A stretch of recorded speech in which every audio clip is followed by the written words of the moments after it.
We are 18 minutes late, but we are here. I promise.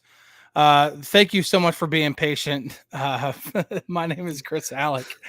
Joining me is Greg Macafee. If you could see the gymnastics I've been doing down here in my basement to try to get this thing set up today, it's I'll put it that way. Are they Olympics worthy? I mean, you like gold medal level? It's not pretty. It's not pretty. I would not have made the Olympic team whatsoever. This is poor gymnastics. I'm trying to get my bar set up. You can kind of see in the background. I got my Michael Scott St. Pauli girl sign in the background, and I'm trying to get my bar set up and everything like that. It's just unpacking and so many other things I've had. It's been a good use of an off day. I'll put it that way. There you go. Alrighty. So it is an off day. That's why Greg and I are not at St. Vincent College today. We are in the comfort of our own homes. And it's been 4 days. Granted, it's been football in shorts. The physicality is more so than it would normally be, like during like OTAs or mini camp or some, just any events like that.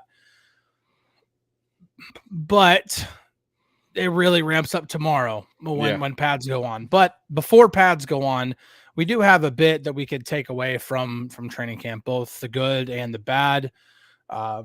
Overall first impressions that you have from camp. I have several of my own, but I think we can kind of go through those today. And obviously we can address any questions for those who are watching live. And if you are, thank you so much. If you're not watching live, I just appreciate you guys listening. So Greg, first impressions of camp so far. I mean, I think for me, some of the rookies, some of the undrafted free agents have kind of really impressed. I mean, I think we saw Beanie Bishop was pretty impressive throughout the first parts of camp. We've highlighted him a couple different times. Ramon Wilson, I think, has really stood out to me as a wide receiver. He's kind of coming into his own as well, and kind of settling in and everything like that. So I think he could be a contributor as well. And then we talked about Peyton Wilson as well. I was able to kind of talk with him a little bit yesterday, and just kind of figure out what his mindset is coming into this week. Because we've talked to all of these veterans throughout the week, and they've all been so impressed by him, just by his preparation level, his athleticism, his conditioning, all of that stuff. So I think the new guys, the rookies especially, and then we have Troy on the line that has looked pretty well, especially when he's gotten first team reps and everything like that. So I think the new guys, the rookies especially, are kind of impressing, which is something that you like to see early parts in camp. Just talking to Mike Tomlin yesterday, he said that there have been veterans who have been sitting out for maintenance days and things like that, but that also gives the opportunity to the younger guys to step into those snap opportunities and get practice and everything like that. And he's been really impressed by what they've been able to do with the opportunity.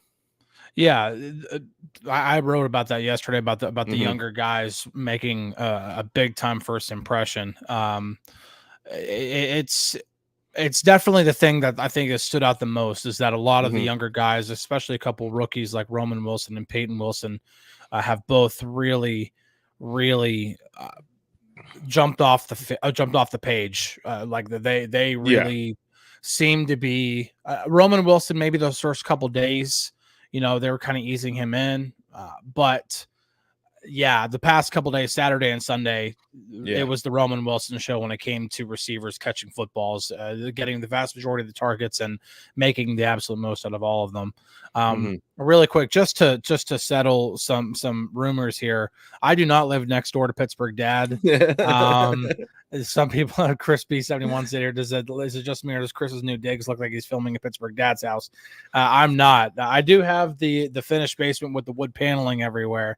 But we've been in this house for not even a week. So in terms of decorating and remodeling and anything like that, we got to get unpacked before we do anything else, which is why one of the reasons why I was late today. So and Stephen A does say, I've heard that Marvin Leal is looking good so far. He's definitely had some good days. I don't know if he quite jumps off the page the same way some of these other guys do, like we talked about, both Ramon Wilson, Peyton Wilson, Troy Faltanu, especially yesterday when he got those first team reps, his first rep with the first team, he stopped TJ Watt in his tracks. And there aren't many guys in the league that can do that. Now, granted, no pads. Maybe things are different with pads on, but yeah, I that was another guy that really just that's one rep. I'm like, okay, I'm going to watch the rest. And I watched Faltano the rest of practice, and he looked really good. The only issue was the false start. If there's anything that you could take away from camp thus far that is kind of a negative, I don't necessarily want to chalk it up as to winners and losers from the first 4 days of camp. It's a bit of an overreaction, but has anything really been underwhelming to you, or has any player been underwhelming to you throughout these first 4 days? I wouldn't say underwhelming. I would say maybe, like, I guess a little bit of the inconsistent play of Justin Fields, maybe. I mean, Yeah. I think we've talked about it a little bit. And, I talked to a couple other media members about it on the sideline, like throughout practices the last couple days. I mean, there are times where he looks like that first round pick. Like there was the one toss to Pat Freiermuth earlier this week over the head of Deshaun Elliott, like perfect pass. And then everyone's seen the pass to Van Jefferson down the sideline. He had another nice throw to Roman Wilson. I believe that was yesterday. Yeah, yesterday. But there are also other times where, like, there was, a screen pass into the flat where he just threw an absolute heater and it went over Jaylen Warren's head, like where he just needed to kind of put a little touch on it and it would have been fine. I mean, I wouldn't necessarily say like it's a little bit of a reach, but like it's just a little underwhelming, given, I guess, his first round status and everything like that. But he's still shown those flashes of being really, really good. It's just a couple other, like, what are you doing there? Yeah. No, I definitely agree that Fields, he's gotten the first team reps the first 4 days. He's gotten a good amount of reps. He's even taken some reps with the third team, because I don't think they're giving J.R. Plumlee like actual third reps like the same way that Kyle Allen will get them whenever Russell Wilson does return, which I would anticipate being this week. But yeah, Justin Fields, it has been a bit inconsistent, and it's been some of the same inconsistencies that we've seen, at least that I saw on film whenever I started studying him, even before the Steelers traded for him.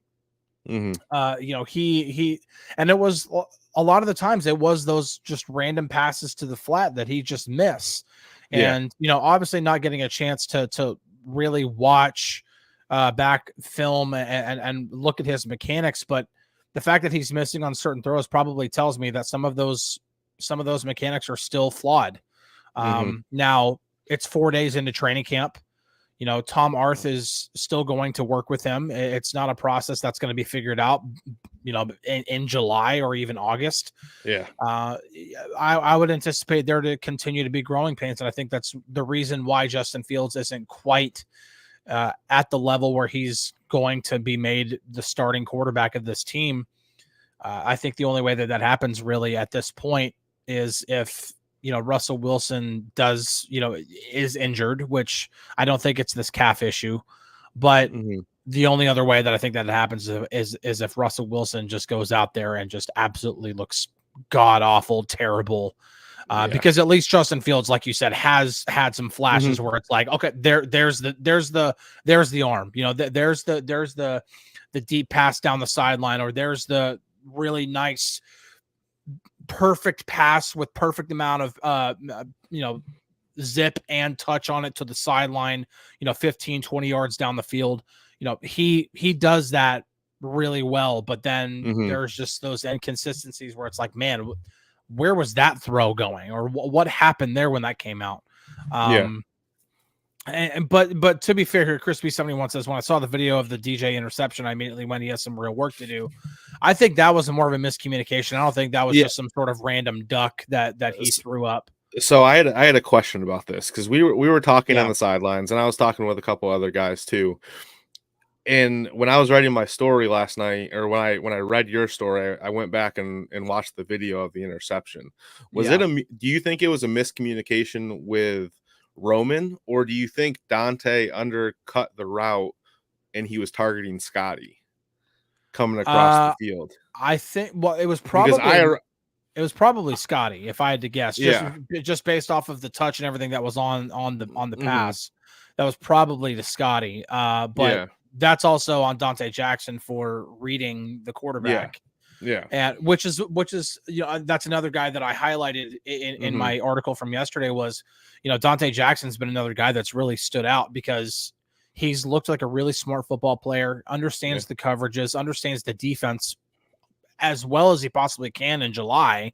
And he's been really competitive against, granted, this isn't the best receiver room in the league, but he's had some times where he went up against George Pickens and absolutely blanketed him. And I think Dante Jackson's definitely been, if you had to chalk it up to winners and losers, he's definitely been a winner thus far. Oh, no, I can agree. And David, here says, Fields is not ready, all the talent, but give him the year to work on the stuff without the pressure to start, done dirty in Chicago. Dude's had 3-year long rookie season, let him develop. I do agree with that to a certain extent.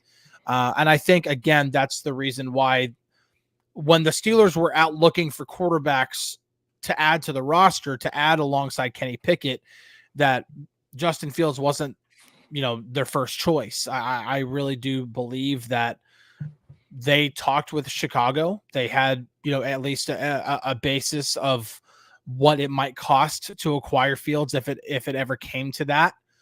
But whenever they got Russell Wilson, that was probably somebody who they would rather have just because he's more polished.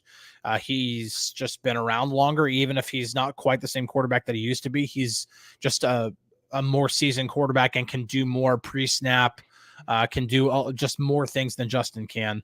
But whenever Kenny Pickett forces your hand for a trade, then you're like, okay, well, let's revisit it. Let's see if we can bring Justin in. And that's obviously what happened.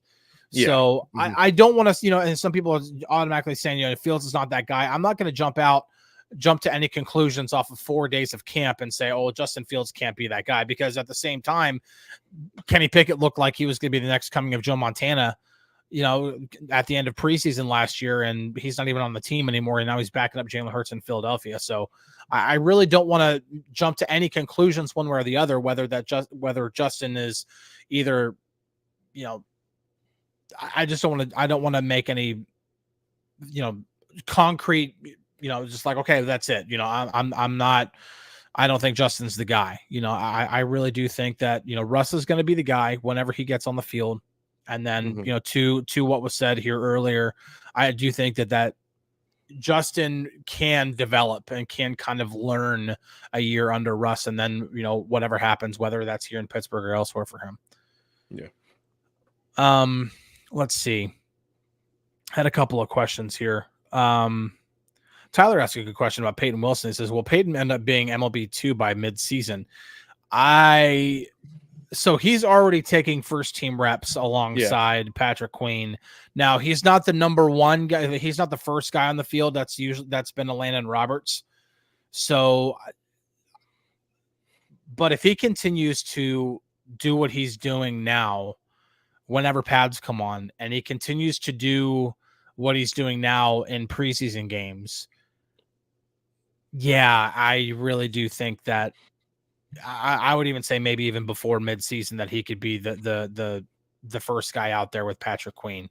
That's nothing against Landon Roberts. I think that's just everything that has everything to do with Peyton Wilson's potential and his work ethic and how easy he's making things look. And he's got plenty of his teammates singing his praises. I mean, you wrote about that yesterday. Yeah. I mean, if you look at it, I mean, he's athletic, he's rangy. Just being around the team in the short amount of time I have been, I think it's tough to get a compliment from Mike Tomlin. And Tomlin was singing his praises yesterday, saying, he's come in ready to work, he's well conditioned, and he's putting himself in a position to succeed. And then like you said, you talk with all the veterans and they're singing praises about Peyton Wilson. And he's putting in the work. He's a study. We were waiting to interview him yesterday, and he's working on the jugs machine, and Minka Fitzpatrick comes Yep. over and kind of gives him tips on how to catch the ball better, how to position his hands. And he's just sitting there studying it, and then he goes right back to work and implements that. And then you talk about him, and he is one thing that's been high on him is his motor. And he's just constantly working 75 plays, 75 tackles. So I think that translates to the field well, but I think him and Patrick Queen complement each other so well in the way they play the position as well, that it's gonna create a strength at the inside linebacker position. I do think that, I mean, it's especially based off of what we saw last year. Yeah, they need all the inside linebackers they can get. I mean, if they end up going through the season having to figure out a rotation between Patrick Queen, Peyton Wilson, and Landon Roberts, they'll take that problem. They will absolutely. Oh man, we have too many capable linebackers. Like, no, that they will gladly take that problem. But yeah, if Peyton Wilson can continue on this trajectory, which again, it's insanely early. We're not trying to overreact to football in shorts or anything, but man, if he can continue on this trajectory, that makes the inside linebacker position, I think, even that much stronger, which then affects the rest of the defense. You might not have to necessarily be as concerned about the interior defenders, which, by the way, Cam Hayward is looking like Cam Hayward. But again, it's 4 days. I'm not trying to say, oh yeah, he's going to be. I'm just saying that he's looking like Cam Hayward again. And just the inside linebacker position, if that gets figured out, man, this defense has the potential to be really, really, really good this year, because I at that point, where's the weakness? Because Dante Jackson looks good. The safeties all look good. And by the way, the nickel that the Steelers have been running out more often than not has actually been a 3 safety package, not even having an actual slot corner, which right now that slot corner is Beanie Bishop. Yeah. But most often whenever they run the nickel out there, it's actually 3 safeties with Deshaun Elliott down in the slot or near or in the box, and then it's KZ and Minka back deep. So I really don't see any glaring weaknesses. Like, it's not like, could interior defender be better? Yes, but I think if Cam Hayward is Cam Hayward again, you can deal with Larry Ogunjobi and Keanu Benton and Dean Lowry and DeMarvin Leal possibly, and all these other guys. Like, I really think that you could. I don't see a, like, oh my gosh, like, it's not like wide receiver 2 is right now for the Steelers right now. Yeah, I mean, we've been talking to the defensive players all week, and it's been like the key theme for them has been, we just need to stay healthy. Like, I think they can see how good they could possibly be this year, and for them, it's about staying healthy and about staying on the field, and having that depth that they really need on the defensive side of the ball. Awesome stuff here asks, what's the latest with the wide receiver rumors? Did we get Tyreek yet? No, the Steelers have not acquired any receiver in a trade. And I know what I wrote in Friday Insider last week about the 3 names that I was given of them being convinced that they'll land one of those 3 guys. I would not anticipate any trade like that happening for a while. As I also wrote in there, it is early. It's still July. I understand training camp is underway, and for some people, they might perceive that, oh, it's not as early because it's training camp and their first preseason game is in less than 2 weeks. But no, it's still early, especially for when you're talking about possibly trading, a Brandon Ayuk or a DK Metcalf or a Tyreek Hill. I think it's still very, very early. I don't anticipate anything like that happening for a while. If it were to happen, and just because the Steelers are convinced of it doesn't mean that it's necessarily going to happen. That's just how they feel right now about that situation, about them possibly getting one of those 3 guys. And William says here, you got to let the prices go down. I think that's part of it. You have to wait for the pressure to be, especially if you're talking about Brandon Ayuk and that situation where he's actually requested a trade, where you're waiting for, maybe the 49ers to back down a bit on or maybe just finally acquiesce to what Ayuk has demanded or requested. That it was like, okay, fine, we'll trade you, and maybe I don't know, but I don't anticipate anything like that happening for a while. I can't put a timeline on it. I just don't think that that's something that's going to be happening tomorrow or next week. Even I think it's going to be a while before you see anything like that. Yeah, I mean, it's still early too, and I think they're still trying to figure out, even what they have in house too, to see if they even need to trade, because you never know. Roman Wilson might fill into that position, and he might kind of be, one of those guys that they can lean on early on. I think there's just a lot still up in the air. Lyle asks, who would you trade for a receiver? It's kind of hard to put that out there. I mean, if Troy Fautanu looks the part, Dan Moore becomes a little bit more expendable, because then you could have Broderick Jones and Troy Fautanu. I'm not saying that that's who it would have to be. You could just trade another receiver. You could trade, Calvin Austin. You could trade another guy, but it's probably going to have to include a significant draft pick or two or three. In order to, it depends on who they're acquiring. Obviously, trading for almost any, at least when it comes to Ayuk or even Tyreek Hill, there would have to be some sort of new contract or contract extension. Because when you look at Tyreek Hill's contract, he's there's some large cap hits on the way. I'll put it that way. I think like the next, like this season and next season are well over 30. And then that fourth year on that extension is over 50. It's like 56 or something like that. Like that's not going to be paid, not by the Steelers, not by the Dolphins, not by anybody. Like something else is going to have to be worked out by then, in which that money is spread out more evenly over the core, or there's some void years added on or something along those lines, just because that's not being paid by anybody. So I don't know. It's kind of hard to say that, but I would say that's a good place to start. If and I think that's another reason why I think it's still early, because as you mentioned, Greg, like they still have their own players to evaluate.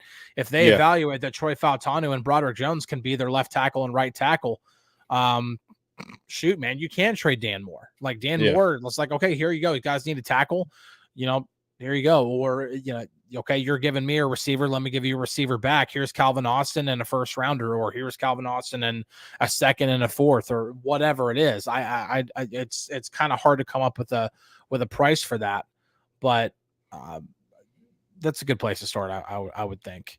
Yeah. B-Phil says, I'm tired of the wide receiver trade talk. I am too, to be completely honest. And I understand that I wrote the article, but when you're given information by sources that you trust, then you write it, you publish it.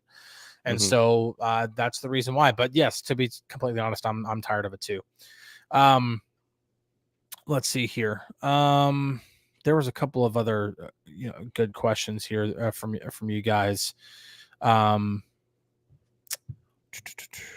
Man, I had one that was started, and then I think I actually accidentally like double clicked it or something.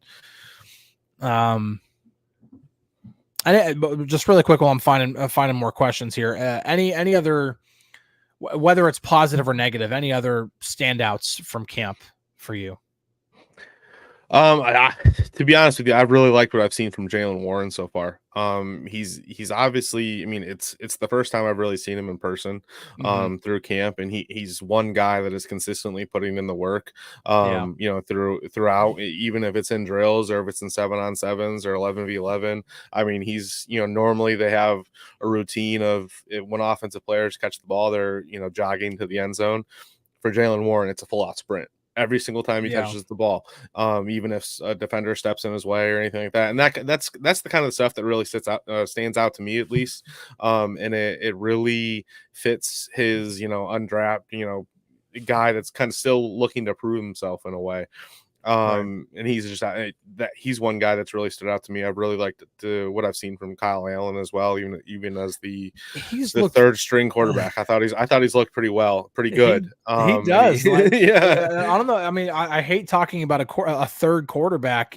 And singing his praises too much, but I think just about every single day of practice, I've been like, man, for number 3 quarterback, Kyle Allen looks really good. Like, it's just, now granted, if Kyle Allen is ever on the field for the Steelers, you've got some worrying to do. We're probably a little bit in trouble. But in terms of a third quarterback, Yeah.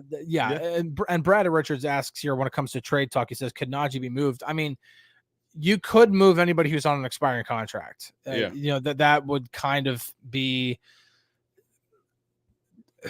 I don't know.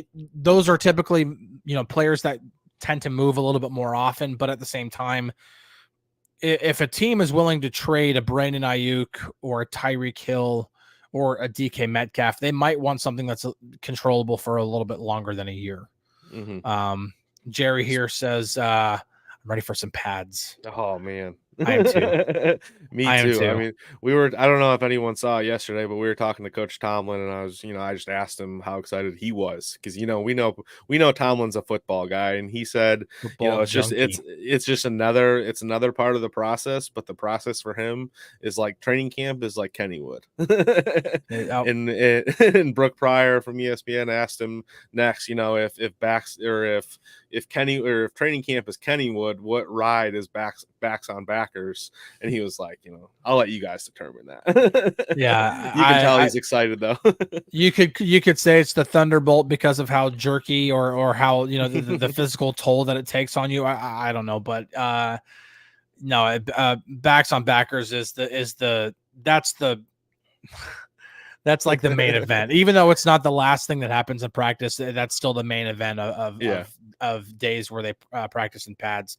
Anderson asks, when is pads? Next week? No, it is tomorrow. First day with our first practice with pads on is tomorrow, Tuesday. So I am very, very excited for that. Greg's very excited. I think just about everybody's excited for that. The players are excited for that. And I believe is it supposed to rain tomorrow? I think there's the chance of rain. I don't know the exact forecast, but the last I looked, which was a couple days ago, there was a chance of rain. Makes it even more exciting. Yes, and definitely would need to have the the umbrellas all up. I was telling you, like, that there was, and if it's raining, like, that's just going to make Mike Tomlin even more excited, because I remember a couple of years ago there was a practice in which it was just a torrential downpour. They didn't even practice on Chuck Noll Field. They practiced on that artificial grass field that was like adjacent to Chuck Noll Field, because they didn't want to tear up the grass up there because of how hard it was raining. And we're all standing there just getting drenched, even holding umbrellas. And Tomlin is just standing there smiling. To quote the great Mike Lang, smiling like a butcher's dog. He was just so happy, so in his element. It was great. Tomorrow, a 65% chance of rain. So I don't know if that's in the morning or in the afternoon, but it's going to be fun if it's also raining. Interesting. That'll add that'll add a lot to it. So it's fun. Stephen A says, I can't wait to see Mr. Unlimited tomorrow. Well, that's if he's practicing. I would think that, you know, with the day off and with the way that he was kind of progressing with the workouts and stuff like that, you know, with the quarterbacks during individual stuff, I would think that Russell Wilson probably practices Tuesday. If not Tuesday, it'll be sometime, maybe Wednesday or something. I can't see it being much longer before Russ actually gets out there. Yeah, Tomlin said that he was going to start working his way back next week, or this week. I'm getting my days mixed up now. That he was going to start working his way back after the off day, and that he was probably going to start participating in some team activities and everything like that. So he didn't give a specific day or anything like that, but I would assume that we see him on the field in team drills sometime this week. Here's a question from Black and Yellow _ Texas Steel. That's kind of a cool name, though. Is Roman Wilson looking like he could be a Deontay Johnson upgrade? I would say pump the brakes on that a bit. And I understand not everybody thinks the highest of Deontay Johnson, and that's fine. However, Deontay is a much more polished route runner than Roman Wilson is. And even though they are both almost exactly the same size, I would still pump the brakes on saying Roman Wilson. He could be maybe in a couple of years, maybe 2 or 3 years. Maybe he is an upgrade over Deontay.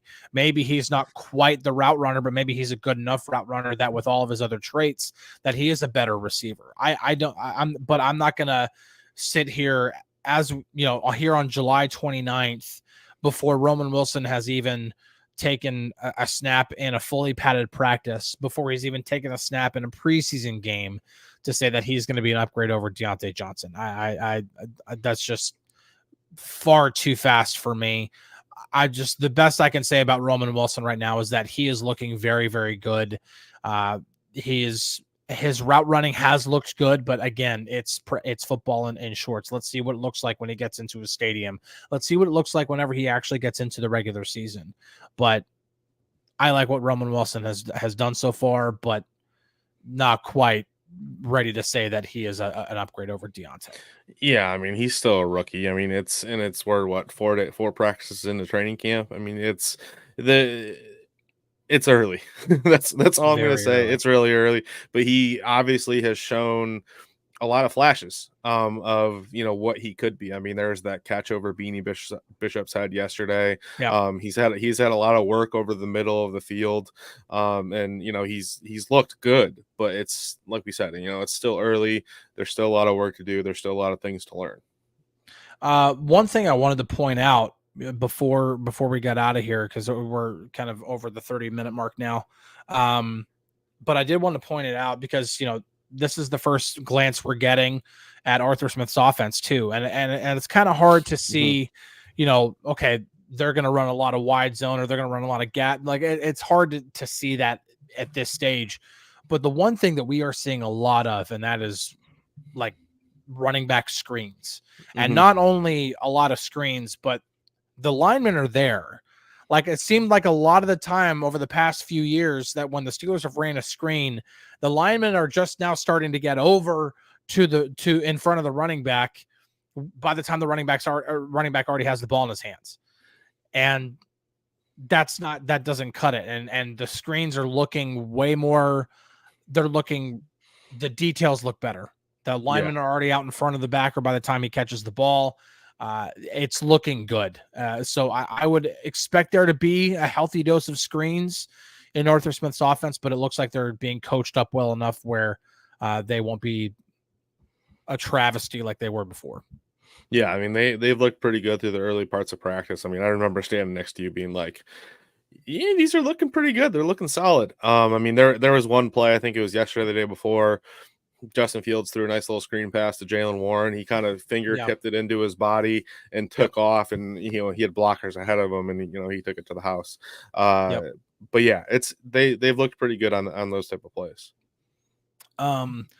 Mark asks, what about Corey Trice still wearing a brace? I don't think he's wearing a brace, but just the one thing that I wanted to say about Corey Trice, because it just seems like there's at least one person already just asking about him. He's barely been out there. Yeah, he's just it's just not been out there. Yeah, I've seen him a lot with he's coming with the third teamers and stuff like that. Yeah. So I don't know if he's still like trying to work his way back or what the situation is or anything like that. But I've seen him a little bit, nothing like huge standing out or anything like that. He's just kind of been out there at times, but nothing like consistent or anything like that. No, it has been very, very much. I honestly expected to see him more. And I mean, I've seen Darius Rush more often. Yeah. I've seen Beanie Bishop more often. Like Corey Trice has not been out there very often at all. And so I take that for what, I mean, it could be him still working his way back, but at the same time, he's active. He's not on a PUP list. He's not on some sort of non-football injury list. He's not being kept off the field. He's just not, he's just not participating a lot. He's just way down the depth chart. Rick asks here, isn't someone like Bishop going to be a monster on this new kickoff coverage?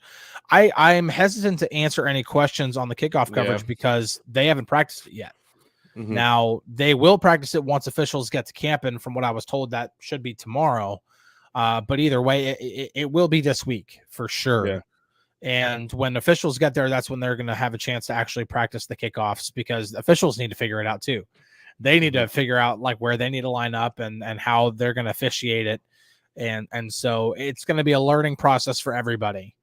And yeah, so I'm hesitant to answer any questions on the kickoff stuff, but Beanie Bishop could. I mean, if Beanie Bishop is going to earn a spot on this roster, he's eventually going to have to do more than just play slot corner. He's going to have to do some other things too, and playing on and getting snaps on special teams is going to have to be part of that. Yeah, for sure. Let's see. Leveraged asks, how have the receivers looked in terms of getting separation? I mean, I would say about what you would expect. George Pickens has had some, some routes where he's been getting open, especially on the in breaking routes. But at the same time, he's going up against Joey Porter Jr. and Dante Jackson. It's a better cornerback room that they're going up. They're not going up against Levi Wallace or, an old Patrick Peterson. I would say they're looking good for the most part. I would like to see a little bit more from Calvin, and maybe even from Ramon Wilson too. But especially because those guys are smaller, they have to be able to separate more often. Yeah. So I'd like to see more, but I don't want to jump to any conclusions after 4 days. Yeah, I mean, there have been a couple situations too where you just see a wide receiver kind of wide open. Not sure if it's broken coverage or they're just getting away from their defenders, but I think it was Scotty Miller caught a touchdown in the middle, in the back of the end zone in 7 shots yesterday. Stuff like that where they're just kind of coming open in those type of situations. There was one in 7 shots where I think Marquez Callaway caught one, but I think and he was wide open, but Pat Freiermuth I think set a pick on that, and so it just kind of freed him up, and there was nobody around him, so it was just a well-designed play, well-executed play, and got the receiver wide open. So I think we're gonna go ahead and wrap it up. Good show today. Thank you everybody for your questions. We will be back tomorrow. We're going to try to find an actual spot. I have a couple in mind for in the building, so that we are, not, two silhouettes trying to talk to you, and also not have a very squeaky door interrupting every 5 seconds. So, but really good to get on the show today to talk with you guys. Really appreciate you guys tuning in, and cannot wait to get back out there to see what practice is going to be like, whether it's raining or, either way, just with pads on. But either way, we'll be back tomorrow for a show. I'll be able to recap that for you. Appreciate you guys for tuning in. Greg, any final thoughts? I'm just excited, man. I mean, putting the pads on, it's like, it's like Christmas Day. Today's Christmas Eve, tomorrow's Christmas Day. It's the best part about training camp. Those first day the pads come on, the hitting starts. I'm sure all the players are looking forward to it just as much as we are. I think Mike Tomlin might be the most excited though. Probably. I think this is definitely Christmas Eve for him. And, yeah, for sure. All right. Well, thank you everybody for tuning in today. We will catch you guys on the flippity flip. See you tomorrow. See you later, guys.